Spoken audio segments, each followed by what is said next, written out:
institutions. But actually, you know, individuals and institutions can get change through the process. So we're thinking hyperlocal, which seems to be a current terminology. So it could be your street, your neighborhood, your village, which, and you know, and it might expand. ABCD is really relationship orientated. So it's saying every person has irreplaceable gifts, skills and passions, but it goes beyond individuals and their capabilities. It's about really tapping into the relational power for the benefit of the greater good. So, you know, for us all to have a good life, there are certain things that we need to do with each other that we can't do alone. So that could be collective and individual well-being. It could be public safety. It could be care for young children and seniors, or for our ecology. You know, I think really the pandemic has showed us the power of community relationships to create action and to create change.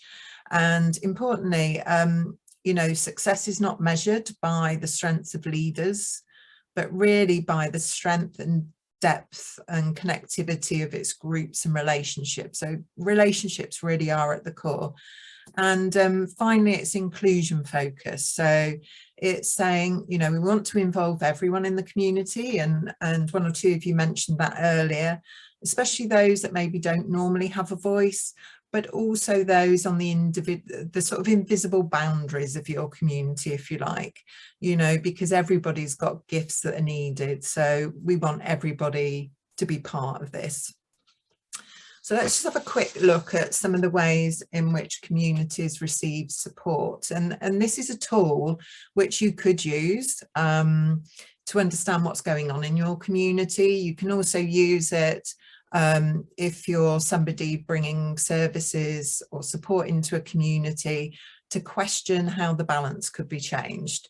So this is the 2 for, with, by tool, and you'll see on the left hand side it's very much about experts and professionals, and on the right hand side it's about being alongside a community. So the aim is to go from the left to the right. So done to is very much a service model. So it's about experts imposing often what seem like distant agendas to community, and this can actually build dependency. So this could be felt within a community that a service is decided without us and provided to us, so delivered by them to us, you know, so no real input from the community. If you go down to 4, this is more of a charity model, which can build dependency on resources that can be lost at any time in the future. So often support has been chosen and then divided for us. So if you like, a charity or another organisation says, oh, we see this is what the community needs, and we see that these are the people who are most at need. And this is really about them delivering for us, you know, but we want to move it to the alongside side of the chart, to the done with at least. So, and this can be seen as like an advocacy model, where, you know, sometimes communities are consulted with about what to do, but it can be what to do with us. So it could be delivered by them with us. You know, we can make this more positive if it goes beyond consultation to co-creation and implementation. And finally, ABCD sits right at the bottom right-hand corner, and that's the community-led approach, you know, about valuing gifts and building connections to enable capacities and strengths to emerge. So that happens to the point at which communities feel that it's done by us, for us. So that's success. So as I mentioned earlier, we're trying to move from the left to the right. And it's all about engaging community members, not just as recipients of services, but really as actors, you know, in their own actions and in their own futures. There can be a role for others. Some services need to be delivered by outside agencies, but ideally determined by, or at least in partnership with, the community. So we're going to do a quick exercise, and this is one of those cases where you need to write down the questions or take a picture of the slide. And we're going to sort of think about how you make something a community-led initiative. And so the 3 questions: what is it that residents in communities are best placed to do together, is the key. And then you can look at what is it that they can do with some outside help, what is it that communities need others to do for them. And there you'll be put into 3 groups, and you'll have 5 minutes just to sort of discuss how you can make this scenario community-led. So hopefully everybody's got a note of that. What is it communities do for themselves with some outside help or be delivered by others? And Kay's just going to set the scene. Yes, hello. So I work for a collaborative housing organisation, and we're very much enabling a hub to help groups who want to set up their own housing schemes and deliver those housing schemes as well. So just as an example to react and respond to those questions that Lisa's just set, we thought we'd give you a scenario of a group of young people want to come together and determine their housing. They live in a small village, and just quite simply, what can they do as a group to determine their housing with and for their community? That's the outline of the scenario. Any questions? Does it all make sense? So how would a group of young people in a village come together to work with the communities to set up community-led housing? And so the last question was is basically about what would they need somebody else, another organisation, to do for them. So it's done by them, done with them, with a bit of help, and then literally done for them. But we're focusing on what they are able to do for themselves. So hopefully you'll all get put into breakout rooms automatically, fingers crossed, and we'll see you in 5 minutes. Oh, no, it's not. Has that happened? Right.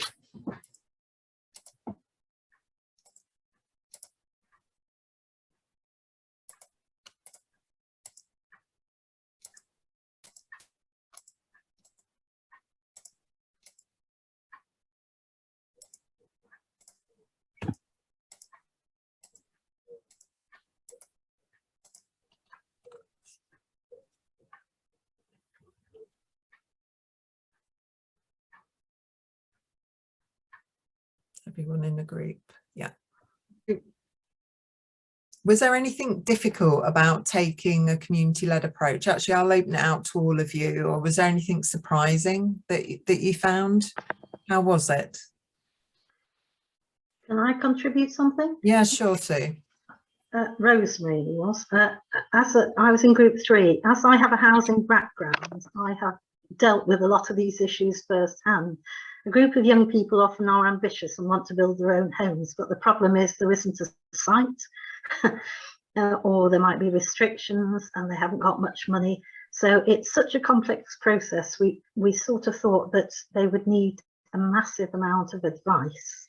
And also they're a transient population, so they might move on quickly and their needs will change quickly from being single people perhaps to being having small families. So we saw it as a massive task and didn't think we would, in the Oxford context, be very optimistic about pushing it forward. I mean, there is in Bicester a self-build site on the edge of Bicester that Charwell District Council run, but I think that has had quite a lot of problems getting off the ground, but someone else might know better than me. Okay, thank you, Rosemary. Yeah, did anybody else of the other 2 groups, groups 1 and 2, have any observations? Rather like Sue, we had the same sorry. Oh, can you hear? Yeah. Okay.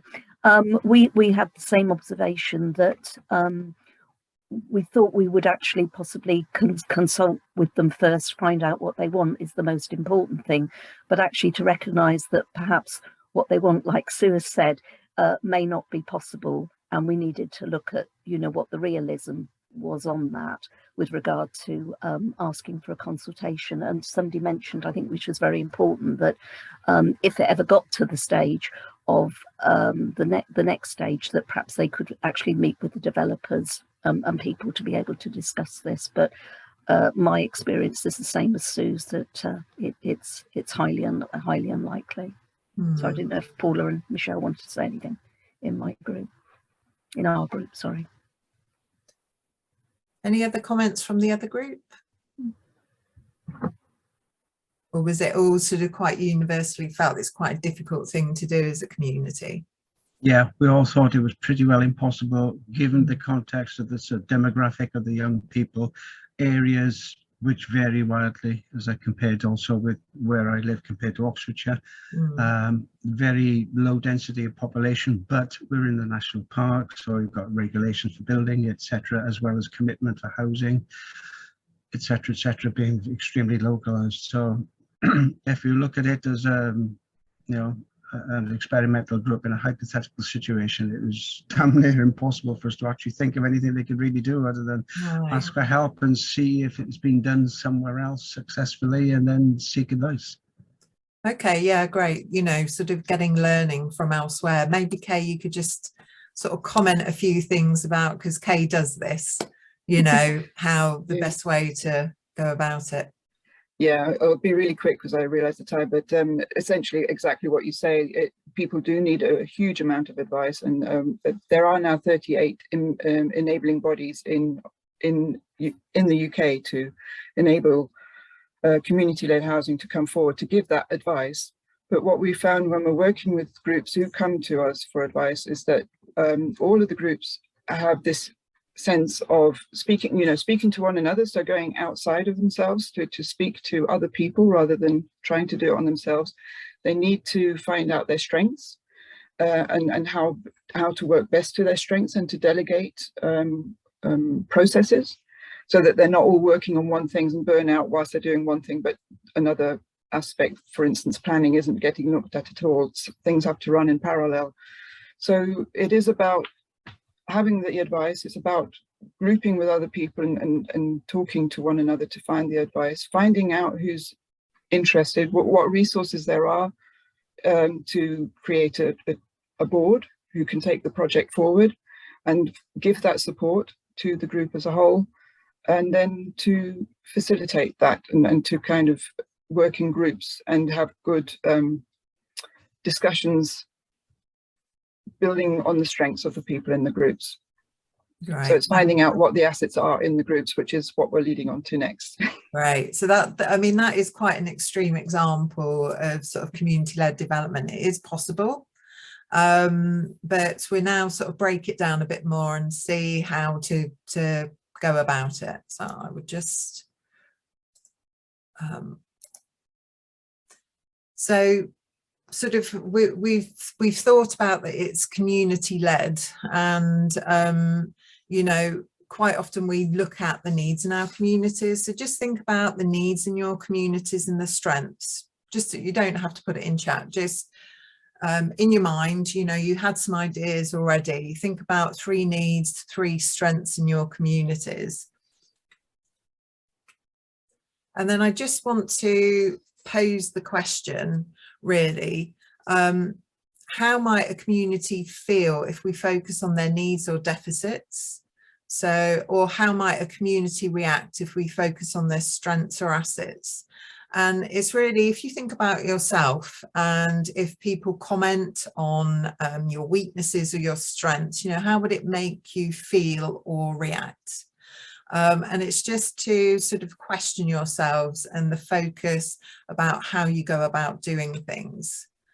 Hopefully in a minute my slide will let me catch up, but there are, you know, there's a couple of approaches to community development or providing services to communities. One is very much the deficit model, which is about needs and issues and problems, And, you know, quite often many institutions and funders focus communities on their needs.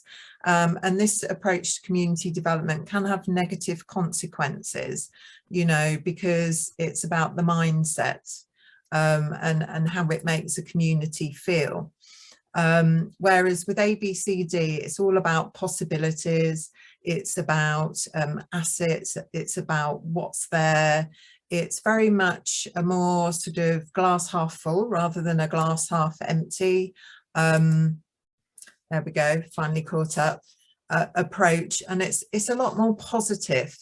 And you can see by just the words on the two sides, you know, how that might make you feel. So actually, you know, rather than thinking of communities as a complex web of needs and deficits, actually ABCD is really about saying they're capable. It's about the gifts and the assets that they can bring together for the good of the community. So we've mentioned assets a couple of times. So what are the assets? So in this way, we're looking at 6, you know, which you can generally categorize them into. So people, the obvious one. It's about their gifts, skills, passions and knowledge. And the contribution of residents is key. Then also within your community, there might be associations or groups. So those could be clubs or networks of unpaid community members. So they could be formal, like a chamber of commerce, or informal, like a book reading club. But in these settings, it's all about people coming together to discuss, to multiply their gifts. And it's about you know, the whole being greater than the sum of the parts. There also might be institutions within your communities. These could be profit, non-profit groups and government. And really you're looking for supportive institutions which put their assets at the service of community building. And they might even invest in community alternatives to their traditional ways of working. In the case of governments, actually, they can be really useful. They can create almost like a dome of protection against outside forces that could harm community life. You also have place-based assets. You know, we all live in places because, you know, there's a reason why we live there. So, you know, your physical space, your community structures and projects. So it's everything from the air that you breathe, to the community gardens that attended, to the places that you might casually bump into neighbours, you know, or maybe gather in prayer. It's about these shared spaces that really root the experience of being in your community, and they can be a great shared community asset. Exchange could be on many levels. It could be just intangible things like acts of kindness, exchange of gifts. It could be, you know, people physically bartering, swapping, sharing. You know, I've heard of examples of neighbours actually buying a car together to lower costs and benefit the environment. So, you know, they're really sort of sharing resources there, and that could be used for other methods, other initiatives. There could be actually alternative currencies such as time banking, where each hour of somebody's time and skills is equal to another. So when I worked in Coventry, there was a time pod where people shared time and skills. So, you know, that's another asset that might be in your community. And when we think about exchange, the obvious one is money. And if you keep money local, that can become part of nurturing community well-being. So, you know, there could be a credit union, there could be cooperatives or shop local schemes. So all of these things are really some of the assets that you might be able to find in your communities. And finally, there's stories, and that's really speaking to the culture, the history, the traditions of our community, you know, just the way we do things, you know, and stories are used as ways to share learning. They can bring young and old together, and they really help us to identify, you know, what's really at the core of our community, so that when we start to plan forward, we bear those in mind, we respect those traditions. And cultural assets can be found all over our communities. It could be the food we eat, the beliefs that we have. It could be the ways of raising children. It could be arts, dialects, you know, all of those things that make up our culture in communities. So that's the 6 that you'll probably find somewhere in your community. So we're going to go into another quick exercise and really think about individuals and the gifts that they have, because it's a core starting place. So there's gifts of the head. So these things I know something about and would enjoy talking about with others. You know, lots of people have a lot of knowledge about things. You know, it could be history, films, birds, art, whatever you're interested in. There's also gifts of the hand. So these are the skills, things I know how to do and would like to share with others. So it could be carpentry, gardening, cooking, sewing, you know, something that you do with your hands. And then finally, there's gifts of the heart. These are the things that I'm passionate about. These are the things I care deeply about, which could be protection of the environment or children or civic life. And passions are really useful because you tend to find that where people are passionate about things, they will actually move them to action. So head, hands, heart. So the next exercise is really thinking about how we uncover, you know, the gifts of individuals.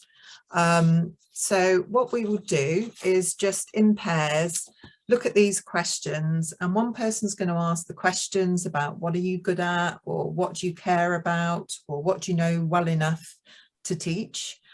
Just pick one of those things and then think about the other assets that could be in your community. So ask the other person, what are other assets in the community that could be used to strengthen one of your gifts? And just see how you get on, because learning conversations and asking these questions are really at the core of the ABCD approach. So does that make sense to everyone? Just take a photo or write down these, you know, what are you good at, what do you care about, what do you know well enough to teach? And what other assets are there? And the 6 assets to remind you are people, groups, institutions, things that you find in your community, different types of exchanges or stories. I would say probably the first 4 are the easiest, more tangible things to look at. So I will just recreate the breakout rooms and we shall see if this time actually it does assign everybody. So just choose in your pairs who's going to ask, who's going to answer. You'll have 5 minutes and just see how you go. Yeah, sorry everyone, that was super quick. But hopefully it just starts to give you a sense of how difficult or easy it is to start thinking about people's assets. I mean, how did anybody got any comments? You know, if you responded, how was it to share this information? Well, Sue told me about the Barton larder, food larder that I had heard about, and one of the interesting things she said was that they did a skills audit before they started. So I thought that was interesting. Great. For those sort of sharing, was it quite nice to talk about your assets? Was it embarrassing? You know, how did it feel? Hi, Sue. Yeah, go ahead. I was more than happy to talk about our community partnership that we created about 18 months ago. And it was about doing with each other rather than being totally dependent on outside organisations and agencies. And at first we only had probably about 10 or 12 people come along, all residents who wanted to be involved because they felt they had something to give. But over the past sort of 12 months or so, we've had lots of other people come on board because all they need really is that little confidence boost to say, you can sit and chat, you'll be surprised what you've got to offer. And it was only when we did the skills audit, we realised the wealth of skills that we had within our own community that were untapped, not being used. Yeah. But, you know, we've done some fantastic projects over the past 12 months within that community partnership. We've had picnics, we've had Halloween, we've had Christmas, we've had Easter bunny runs, and we just had so much going on. And we've got a men's mental health workshop come out of it, which is fantastic. So yeah, that's where we are. Well, thank you for that, Sue, because that's the perfect way to do ABCD. Did anybody else asking the questions, was it actually difficult to get the other person to share, or was it quite simple and straightforward? I think it was pretty straightforward and simple, really. You know, yeah. It's look at the question, read it out, understand it, and make sure that, you know, the other person ready to answer it actually fully understood it. And it was great. Were you able to sort of delve in a bit more to the gift and the assets? Yeah, I think that was good. It was, you know, that was the launch pad, that question, to getting further deeper into it also. Yeah, it was good. Yeah. Great. So, you know, hopefully you're starting to see that actually asset-based community development and uncovering assets is really as simple as having a conversation. And I'm not going to bring up the other slides, but I will share them with you. But just think about how or where in your communities you can make space to have these sorts of conversations, you know, because it's just where you go ordinarily. You know, it could be the school gate, it could be the pub, it could be, you could even have something like a gift box in the local shop or something where people put their gifts. You know, it's just about asking the right questions and just being really authentic and listening. And we will do more practice on that in the next session that I'm doing, which I'll mention at the end. But it can be very, very simple, and as brilliantly illustrated by Sue, you can do an asset audit. So those can be documented. You know, you could do a mind map. You could physically, a couple of you walk your community, and on a map you could mark down some of the assets and take photographs. You know, you could even have like a database or a little booklet of people's assets. And that's great. That's a great way to visualize things. But what I would say is that's only the beginning. So it starts with a conversation.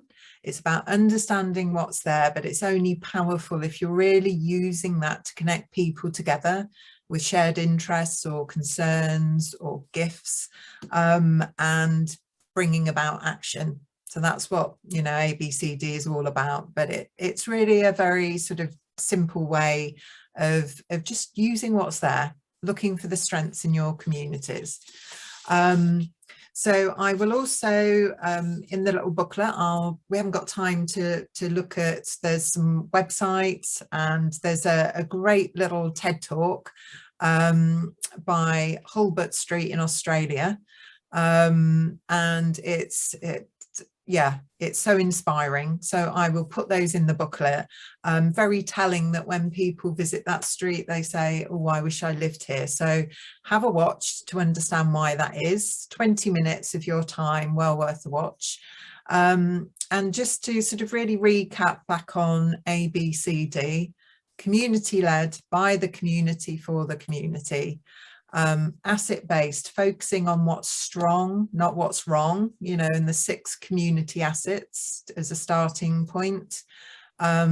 Place-based in your street, your neighbourhood or your village, and very much about relationships, building those relationships and connections through conversations and linking assets, and inclusion focused. So, you know, trying to include everyone, maybe not at the beginning, maybe there'll be a few people that, you know, really want to be involved in, like even maybe a community listening campaign, and just finding out what people's assets are, but it can then, you know, expand organically, you know. So don't try to force things. Community building and action is about building relationships, and relationships rely on trust, and trust takes time. So it's not a quick win, but it is an approach that is sustainable. because it's rooted in your community and it's about what's really strong there. So I'm afraid that was a whistle-stop tour of ABCD. I just wondered if anybody's got any final comments about, you know, what your key takeaways are, or what surprised you, or what you might like to do in your communities.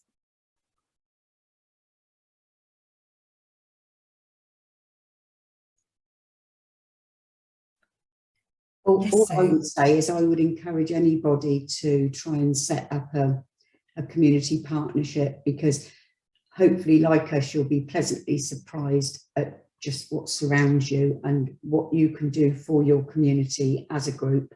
And the response we've had from many of our beneficiaries is it's not the fact that we turned up with a tin of biscuits for them at Christmas, but the fact that somebody had thought about them. So the value is in the visit, not the content. So, you know, just giving up some of your time can be so valuable to those that benefit from it.